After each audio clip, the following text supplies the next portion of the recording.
اور اس کے رسول صلی اللہ علیہ وسلم کا جبرائیل تھے، اللہ نے بھیجا تھا، تمہیں تمہارا دین سکھانے آئے تھے۔ جبرائیل کو بھیجا کس نے؟ ایمان، اسلام، احسان، یہ ساری باتیں کس نے بتائی؟ جی، تو جبرائیل علیہ السلام کو چاہیے تھا وہ آ کر ممبر پہ کھڑے ہو جاتے اور اعلان کرتے، لوگوں میں جبرائیل ہوں، اللہ نے بھیجا ہے، اسلام یہ ہے، ایمان یہ ہے، احسان یہ ہے، قیامت کی نشانیاں یہ ہیں۔ یہی کرنا چاہیے تھا۔ جبرائیل نے کیا نہیں کیا؟ نبی صلی اللہ علیہ وسلم سے سوال کروائے، آپ کی زبان اقدس سے نکلوایا جملے، کیوں؟ جبرائیل بھی جانتے تھے جب تک محمد نہیں فرمائیں گے دین نہیں بنے گا۔ یہ دین بنے گا جب ارشاد مصطفیٰ ہوگا۔ یہ اتھارٹی اور کس کی ہے؟ یہ مقام اور کس کا ہے؟ یہ عزت اور کس کی ہے؟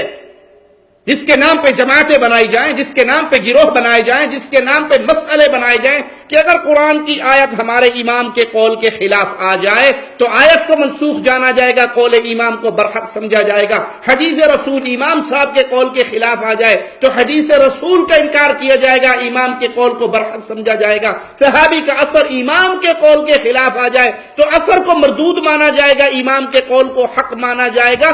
یہ اتھارٹی کس نے دے دی آپ کو کہ آپ وہ مقام اپنے پیر و امام و شیخ و حضرت کو دے دو جو مقام صرف محمد رسول اللہ صلی اللہ علیہ وسلم، پیارے حبیب علیہ الصلوۃ والسلام کی اتباع اس لیے ضروری ہے کہ امت اکٹھی ہو جائے، امت میں فتنے نہ ہو۔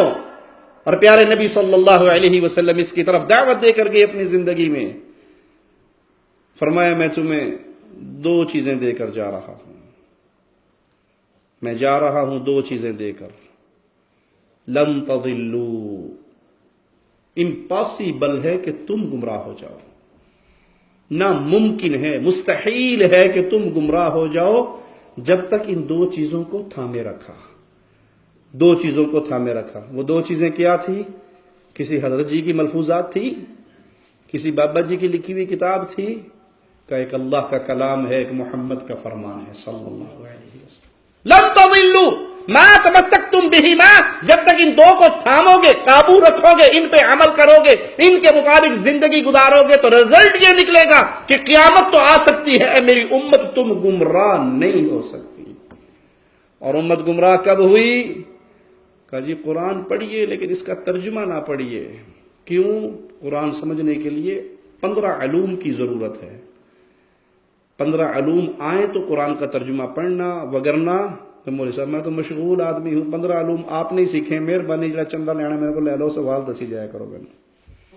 گمراہی شروع ہو گئی، ضلالت شروع ہو گئی، امت میں فرقے شروع ہو گئے۔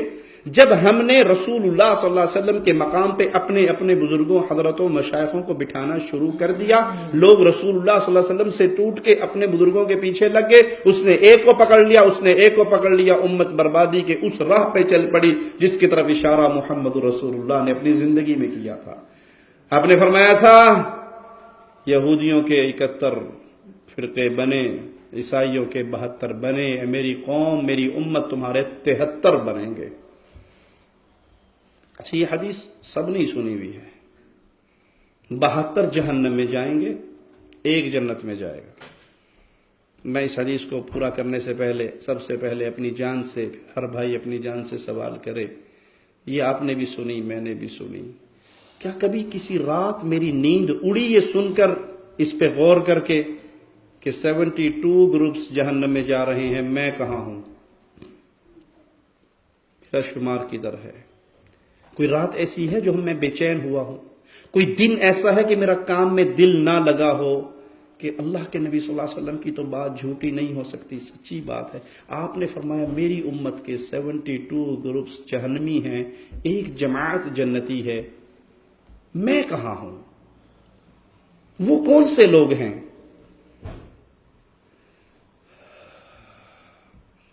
قانون پاس ہو جائے نا کسی ملک میں، فلاں سن سے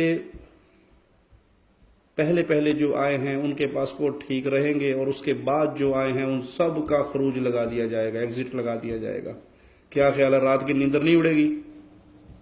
بیگم کہے گی روٹی کھا، کہ اندر نہیں لنگ دی روٹی کی میں کھاؤں، پتہ نہیں ہے صبح میرا کیا بنے گا، پولیس آئے گی، پاسپورٹ آفس کی ٹیم آئے گی، اٹھا کے لے جائے گی، میرا تو بیڑا غرق ہو جائے گا، پاکستان میں کچھ بنا نہیں، کوئی کاروبار نہیں، کوئی گھر نہیں، کیا کروں گا، کہاں جا کے رہوں گا؟ اور بھائی ایک اس زمین کے بعد بھی ایک دنیا ہے، اس جہاں کے بعد بھی ایک دنیا ہے، اور پیارے نبی فرما رہے ہیں کہ 72 جہنم میں جائیں گے، ایک جنت میں جائے گا۔ میرا ایمان کہاں ہے کہ مجھے کبھی بھی پریشان نہ کرے وہ 72 کون سے ہیں، وہ ایک کون سا ہے، اور میں کہاں ہوں؟ میرا نام کس لسٹ میں ہے، بلیک لسٹ میں ہے یا گرین میں ہے، میں کہاں ہوں؟ صحابی فوراً پوچھتے ہیں یا رسول اللہ صلی اللہ علیہ وسلم ہمیں وہ ایک بتا دیجئے جو جنت میں جائے گا۔ فرمایا ما انا علیہ واصحابی اليوم، آج جس دین پر میں اور میرے اصحاب ہیں یہ وہ ایک کا دین ہے جو جنت میں جائیں گے۔ فارمولہ مل گیا، کلیہ مل گیا۔ کیا نبی صلی اللہ علیہ وسلم نے جو ایک کا اعلان کیا وہ ایک کون تھے؟ صحابہ کی جماعت۔ صحابہ کیا تھے؟ کون سے گروپ سے تھے؟ کس پیر صاحب کے پیچھے تھے؟ کس بابا جی کی تقلید کرتے تھے؟ کس حضرت جی کا لڑ پکڑا ہوا تھا؟ کیا تھے وہ؟ کیا وہ محمدی نہیں تھے؟ کیا ان کے نزدیک امام الانبیاء امام کائنات کی بات حرف آخر نہیں ہوتی تھی؟ کیا صحابہ وہی نہیں تھے؟ اللہ کے نبی نے فرمایا کیا ہی بہتر ہوتا اگر یہ دروازہ ہم عورتوں کے لیے خاص کر دیتے اس مسجد کا۔ عبداللہ ابن عمر کے غلام کہتے ہیں پھر میں نے ابن عمر کو زندگی بھر اس دروازے میں سے کبھی داخل ہونے نہیں دیکھا۔ کیا وہ نہیں تھے؟ آپ نے فرمایا تھا بیٹھ جاؤ جمعے میں کھڑے ہونے والے شخص سے، ایک صحابی مسجد سے باہر تھے وہیں پہ بیٹھ گئے۔ نماز کے بعد کسی نے کہا اللہ کے حبیب آپ کے یہ صحابی تو باہر ہی بیٹھ گئے۔ کہا میں نے تجھے تو نہیں کہا تھا۔ اس صحابی کے جذبات کو زبان دینے دیجئے۔ انہوں نے کہا اللہ کے نبی آپ کا جملہ میرے پردہ سماعت سے ٹکرایا، بیٹھ جاؤ، میں سن کے کھڑا رہ جاؤں تو ایمان ختم ہو جاتا۔ کیا یہ ایمان ہمارا بھی ہے؟ ہمیں تو حدیث دکھائی جائے، صحیح بخاری میں ہے، صحیح مسلم میں ہے، محدثین کا اتفاق ہے، روایت صحیح ہے۔ چلو ٹھیک ہے، میں پنڈ دے مولوی کو پوچھ کے دساں گا۔